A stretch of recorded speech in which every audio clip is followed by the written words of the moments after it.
जय भीम नमो बुद्धाय. ही घटना 23 ऑगस्ट 1932च्या प्रकाश मधून घेतली आहे. जफरवाल तहसीलीच्या हद्दीतील जगवाल नामक खेड्यात 6 ऑगस्ट रोजी एक वासरू विहिरीत पडले. रामाशे नावाचा डोम जातीचा माणूस बाजूला उभा होता. त्याने तत्काळ विहिरीत उडी घेतली आणि वासराला आपल्या दोन्ही हातांनी धरले.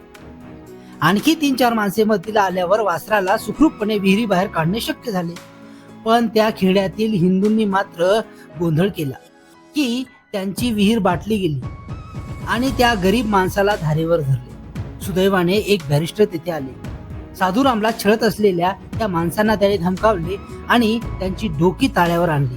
अशा प्रकारे त्या माणसाचे प्राण वाचले. एरवी काय झाले असते कोणास ठाऊक. महत्वाचे काय आहे, एका अस्पृश्याने वासराला वाचवणे आणि विहिरीला विटाळ करणे की वासराला मरू देणे आणि विहिरीला अस्पृश्यांच्या स्पर्शापासून होणाऱ्या विटाळापासून सुरक्षित ठेवणे. हिंदूंच्या दृष्टीने एका अस्पृश्याने वासराला वाचवण्याच्या हेतूने का होईना विहीर बाटवण्याचा प्रयत्न केला. एरवी वासरू मेले असते तरी 72 झाले असते.